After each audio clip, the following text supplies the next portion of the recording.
Welcome back to REMBE Pro Cycling on Pro Cycling Manager 2024, brought to you by REMBE Pro Cycling. Last time we started off pretty well with a brand new season, 2027, 2 victories in that episode with a stage win by Lewis Bauer and the GC victory with Paul Fitzke. That was a surprise. Now our boys are still in the land of kangaroos for the Surf Coast Classic, but also the Cat 11's Great Ocean Road Race afterwards. After that we'll jump into Valenciana, a 5-day stage race with quite a few lumpy stages. Anyway, as I said, Surf Coast Classic is our first race. Lewis Bauer is our leader. Come on, let's start off with a victory. Ooh, that's nice. +2 on Lewis Bauer, so 78 sprint on the day. That will come in useful. This Pro Cycling Manager series is brought to you by REMBE Pro Cycling, the team we are playing with. A few weeks ago, REMBE invited me to fly all the way to Germany to learn more about how the team, REMBE Pro Cycling, works behind the scenes and what their sponsor REMBE actually does. My first stop were the headquarters of the REMBE Pro Cycling team. Welcome to the REMBE Pro Cycling service course. In case you didn't know, a service course is basically a base of operations for a cycling team. Any cycling team has many assets, whether it's team cars, team buses, vans, but also bicycles and equipment. All these things, they are usually stored in a service course. Now, most continental teams don't have a service course, but REMBE does, showing REMBE Pro Cycling's ambition to become a pro team in the future. During this trip, I had a long conversation with Jörg Scherf and Heiko Volker, 2 of the team bosses. The next day, I went to a different location. I'm at the REMBE factory here in Sauerland, and we're gonna go inside, we're gonna meet up with Stefan. I've got my entrance card, let's go. Before visiting the REMBE factory, I only knew the basics of what REMBE does, a German company that provides process and explosion safety. During this factory tour, Stefan walked me through the entire manufacturing process of all the REMBE products. From the manufacturing of rupture discs that relieve unwanted overpressure, all the way to flameless venting solutions such as the Q-Box and the Q-Roar. But perhaps the most inspiring part of that day was hearing Stefan's personal story. I was inspired by the pro cycling team of REMBE. Okay, let's go back on track. Let's go cycle again. Because of some healthy issues, I decided, okay, go back on track. I have a normal mountain bike and then I have an e-mountain bike. And I like both. I go cycling together with my son. He likes it. He loves it, really. I love cycling. Anyway, a major thank you to REMBE for this invitation, for investing in the sport of cycling, and most importantly, for sponsoring this Pro Cycling Manager series. With about 15 kilometers to go, so far everything under control, a full train at the front, Burnett can take over from Wright, who's done for. Still a lot of riders for the team, so maybe a few too many riders. What I'm saying is, because our train is so long, Bauer is kind of getting chaotically pulled around in a washing machine effect in a peloton, so if he was further up the train, that would not be happening. Last 5.5 kilometers, small descent incoming though, so I gotta keep that in mind. Herzog can launch earlier than expected right now, why not? Fitzke out of the way, Herzog can launch into that descent with Ballerstedt in the wheel with 3.5 kilometers to go, O'Brien with a bit of a gap. I don't want that to happen. Last 3 kilometers, last 2.9, last 2.5. We've got Ballerstedt taking over, 99 for now. No sprint yet, no sprint yet. Bauer in the wheel. There we go. Ballerstedt launches. Bauer can launch from the wheel. We'll win this. We'll win this. Kinda got blocked by myself. Come on. Davy versus Bauer. How do we lose that? How do we lose that? I feel like I blocked myself with Ballerstedt there for some reason. Genuinely, we looked perfect with 400 meters to go. I can't believe we couldn't pass Davy. Wait a second, we're not even second. Robert Stannard beat us as well? How? Like, we have a podium, but I'm not happy with that result, you know? There was more possible. On to the Cat 11's Great Ocean Road Race then. The same team, but higher stakes. That being said, the start list is more classics riders than sprinters. I've got quite a bit of confidence in this one. I'm actually quite fond of the parkour of this race. 4 times this climb, the Chalambra Crescent. It's not a crazy climb, but it can do some damage. Okay, with about 15 kilometers left, my train is at the front of the peloton. Loads of riders are trying to attack, but we are controlling it with Josh Burnett at the moment. The final climb is coming, and it's coming fairly soon. I want to be ready because Bauer will be my sprinter, but if someone attacks, I might react to that with Ballerstedt because his 74 hill stat plus 75 sprint is a good option for today. There we go, onto the climb, attacks on the right side of the road, Stuyven and so forth. I need to be following that, Come on, Paul Fitzke, bring them down. I will take over with Herzog to the top on 99. There we go. Should I attack? I will attack. Why not? I want to have some fun.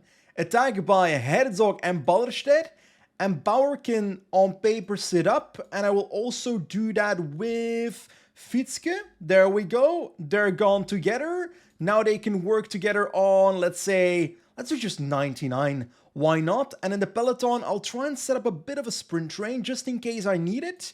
This is not the order of a sprint train I want. There we go. Bauer at the back. And nobody's doing anything in the peloton. We've got FDG coming to the front with Paleni. Let's try and follow that move to make sure he does not get away.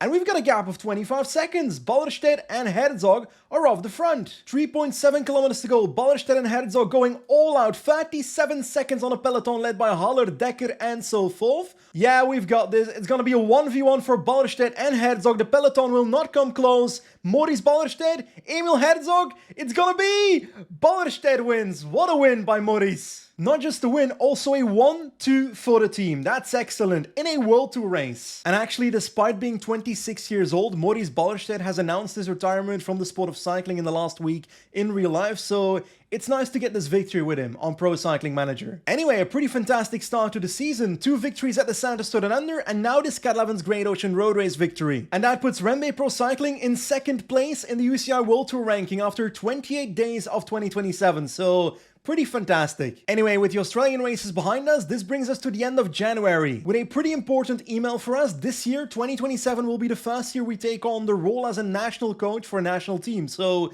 we can choose between Germany and Spain. Obviously, I'm going for Germany because it's in the team's DNA. Basically, throughout the year, we will have to select the riders we want to send to the European Championships and the World Championships as the country of Germany. And eventually, we'll have to ride all these 4 races. And hopefully, we can put a German rider in the World Championships jersey. But for now, it's time to take on our next race, the Volta la Comunitat Valenciana 5-day stage race in Spain, starting off with 2 hill stages, then a sprint stage comes afterwards, a medium mountain stage, I would say on day 4, and finally another sprint stage. Sounds like a pretty fun parkour to me. Considering the 2 sprint stages and the fact that this fast hilly stage is kind of a versatile sprint stage, I decided to bring Tim Thorn Teutenberg for the sprint, so that should be fun. But our GC leader will be Marco Brenner, 75 on both mountain, medium mountain and hill stat. That being said, the competition at this race looks pretty damn strong. Romain Grégoire 79 hill, Finn Fisher Black 78, Ayuso 79, Dorian Godon, and so forth. But hey, let's try to win a stage with Teutenberg first. So the last climb is 6.8 kilometers, 5.5%. Teutenberg with a 69 hill stat on the day, so no bad form. Behrens with some bad form, so I'm not sure I'll get him over the climb, but the rest of the team should be possible, to be honest. So after the climb, I'll probably have a full lead out. Fingers crossed. 25 kilometers to go. Climb is about to start. Positioning is good, so if we drop on the climb, it definitely won't be because of that. Other teams are pushing though. Gebre is pushing together with Lastra and so forth, so they're trying to make the climb a little bit harder. I don't like that. 2 kilometers towards the top. We've still got pacing happening by Aliotti and Charmek in the peloton, but we are still in the group. We've dropped a little bit through the peloton, but as long as we are in the group, that's perfect. There we go, over the top and still in group 1. So let's try and move forward now. 7.5 kilometers to go, 99 on Niklas Behrens. He won't be the lead out because Stadler has a better day today, so why not do that? We've got a break of 4 riders still with a gap, but I reckon we're gonna catch them if I just go all out from this point onwards. That should be possible. Energy gel on everybody in the meanwhile. Let's try and catch these riders and let's try and bring this home. Last 4 kilometers, Lurs takes over from Leidert. Stamle in the wheel of Teutenberg. Where's Brenner at? Still looking good. Stamle is looking good as well. About to take over on 99 right now. No sprint yet. No sprint yet. Lurs out of the way, breakaway caught, we'll launch with Stamle into this corner, there we go. Teutenberg will have to launch a little bit early, which is not great, but we'll try and fight against Ulich and Aulard. Ulich, Aulard, Teutenberg, it's gonna be a...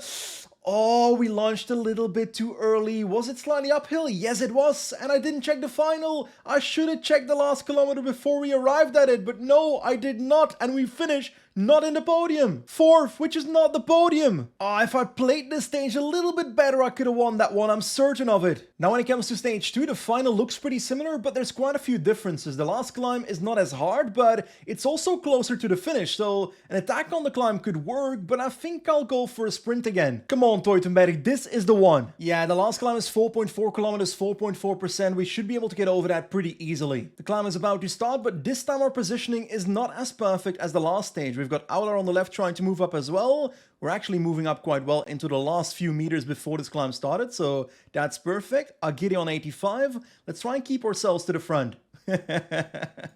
This is so stupid, but I'm gonna try and attack with 4 of my riders. I'm gonna sit up with Behrens. Why am I doing this? Like, why am I doing this?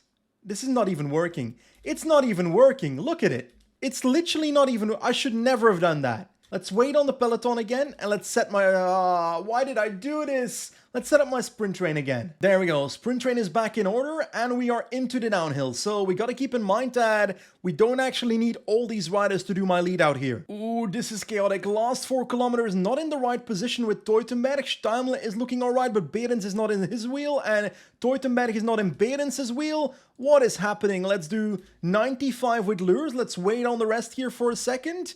Teutenberg kind of getting blocked in. Let's do 99. I will launch with Steimler right now. Behrens in the wheel there can launch pretty soon as well. We're going to ace this. We're going to absolutely ace this. Teutenberg can launch. Not yet. Not yet. Not yet. Not yet. Not yet. Right now. There we go. This is going to be a 1-2. This has to be a 1-2. Or at least a 1. Brenner, where did you come from? He's going to beat Behrens. Brenner's going to get bonus seconds. And he's going to beat Ulich. But most importantly, Teutenberg wins the stage. Victory number 2 of today's episode, a stage win at Valenciana. And when it comes to GC, we're not the leader on 4 seconds of Ulich, but most importantly, Brenner is 4th already, so let's try and keep him up there. Now, obviously, I love winning races on Pro Cycling Manager, but I do have to say, these kind of routes, which are hilly staged with a flat ending, I feel like they're easily won on PCM. It's like the opposing teams, the game control teams, don't set up a lead out, and on the other hand, also go for their puncher instead of a sprinter that might get over these climbs to begin with. So yeah, there's things to be done to make this kind of race more realistic in the game. Anyway, on to stage 3, then a pure sprint stage. We've got Teutenberg and Behrens as the second and full favorite, but the favorite is Henry Ulich,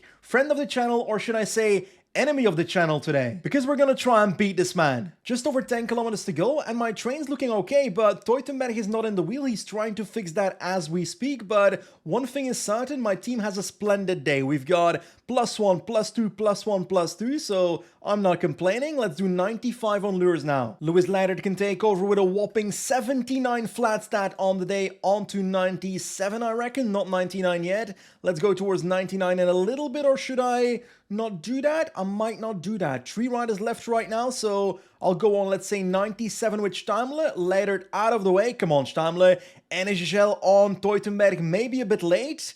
Steimle is looking good though. Let's do 99 on Steimle now. Behrens in the wheel. Other trains are coming past. I do not like that. Can I somehow launch with Behrens pretty nicely with Teutenberg in the wheel pretty soon? Steimle can maybe launch?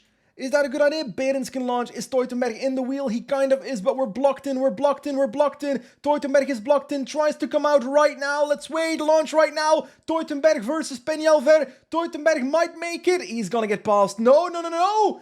We've got... No, we don't. I thought we had it. That's really sad. I thought we had that victory, but Peñalver passed us on the line. Oh, that is a painful one. We were blocked in a little bit in the last 3 kilometers. If that didn't happen, we would have 100% won this race. Anyway, Teutenberg takes the lead of the GC, but let's be honest, the next stage is a medium mountain stage, so not for long. That was so incredibly close, damn it. Anyway, Valdebo on stage 4 is our next appointment. We've got Marco Brenner as 5th favorite behind the likes of Juan Ayuso, Ciccone, Fisher Black, and Jesus David Peña. It is quite simple, really. This stage decides the GC. Because Teutenberg started today's stage in the yellow jersey, I decided to go in the breakaway with Leidert. 78 flat on the day, so not complaining, but I'm not actually in this breakaway to win from this breakaway. I'm in here just to neutralize the breakaway from inside out, so that's my sole reason. Because Leidert is in that breakaway, UAE are pacing in the peloton, and that's exactly what I wanted. With about 40 kilometers to go, Leidert has been dropped from the breakaway simply because I forgot to sprint at the previous KOM, which that's my fault, but situation is still under control. 2 minutes towards the breakaway from the peloton, and Brenner is looking good in there. Now, if we take a closer look at the finish of today's stage, it's not really the finish that is the hardest spot, it's that climb with about 20 kilometers to go, the Alt El Miserat. Very steep climb, so that's where we need to be ready. The climb has begun, and my entire team is pretty well settled in the peloton. Positioning should not be a problem, but Movistar might be, because they are pacing like crazy, and Behrens is doing a hell of a job trying to keep up with that tempo despite being a sprinter. We've got Brenner sitting in an alright position. Let's try and keep him there. Come on, 500 meters to go to the top of this climb. 1 minute 20 to the breakaway. Lastra is still pacing. We're about to top it. Teutenberg is still in the peloton actually, but I think he's about to be dropped over the top though, so I don't see a world where we can go for him today. Brenner is still looking good at the moment, so let's see what he can do in the final, because it's only that 1.5 kilometer climb at the finish now. We're now in the final descent towards that little bump to the finish line, and we've got the breakaway in our sights. 13 seconds, Lures is spacing, and Agiri is protecting him. Brenner is in the wheel, energy shells on everybody. Come on, team. We've got this. Jago's still doing a hell of a job. We're about to catch them. Let's keep going, keep going, keep going. I don't want to go 99 from the bottom, so 93, something like that, Lures. I reckon that's okay. Brenner is in the wheel, so that's good. Jago's basically done for. Don't block Brenner. There we go. 95. Do we need to go a little bit harder? Maybe not. I don't know. I feel like this is going to not really work out for Brenner. He's going to have to go himself on 95, 96. It's still 600 meters to go. Come on, Brenner. He can sprint. Come on, Brenner. Yeah, this is awful. Mate. I went, first of all, way too late, but also we could not keep up at all. Ayuso is the first over the line. Brenner is finishing somewhere 11th. Yes, 11th and 12th for Brenner and Lures, so I could have done better there. Yeah, that stage was not very good, so I'm pretty sure we're not winning GC, that's for sure. Actually, we're still second, just behind Ayuso on 4 seconds, that's crazy. But I think it's gonna stay that way. There's no possibilities on this final stage to move past Ayuso unless we get bonus seconds at the finish line, which with Brenner is kind of impossible. That aside, Teutenberg is the favorite for today, so let's try and win this stage. Not a great start. Stadler has fallen and is part of the gruppetto 2 minutes behind the peloton, so that's not amazing for our lead out, but I think we can still manage. +3 on Behrens, that's amazing. 7.5 kilometers to go. Leidert is about to take over from Jago, who has done his job a bit too early, so let's do 95 on Leidert. We gotta try and stick towards 4.7, 4.6 kilometers to go with this man, and that is gonna work on 95, so that's nice. Maybe 93 for a little bit. Lures can take over right now on 4.5 kilometers to go. Teutenberg and Behrens in the wheel, both in good form, so I'm not complaining. Come on, Behrens. Today, the perfect lead out is what we need. 3 kilometers to go. That's a bit early to launch. Let's go now on effort cursor and let's start my sprint with Behrens pretty soon. Maybe before this next corner. Right now, Teutenberg perfectly in the wheel. This is the one. This is the one. This is the one. Teutenberg goes. Teutenberg goes. This is not the one. This is not the one. I went too late. This is not the one. We also burned our red energy so quickly, so I don't even know how that happened. We finished 9th? Really? That is horrible. Genuinely one of the worst sprints I've ever seen on PCM, that one. When it comes to Marco Brenner, second in GC is where we finished, so that's a pretty fantastic result. Only 2 seconds behind Ayuso. Oh my god, Henry fucking Ulich, 66 points, really? The same amount of points as Teutenberg, yet you get the jersey for some reason? Look at me, Henry. You're my enemy now. Anyway, lifelong rivalries aside, 5 victories so far this season, so that's in 34 days, that's amazing. And it's not just from one rider, it's from 4 different riders, Fietske, Bauer, Balderstedt and Teutenberg. And surprise, surprise, as a consequence of our good results, we're now the best team in the world according to the UCI World Tour ranking. 1,437 points, better than UAE Team Emirates, Visma Lease Bike and so forth. Now that's probably not going to be the case at the end of the season, but we are going to try and finish as high as possible. Anyway, that's the end of today's episode. As always, thank you for watching, thanks to REMBE for sponsoring the series, and I'll see you next time. Goodbye!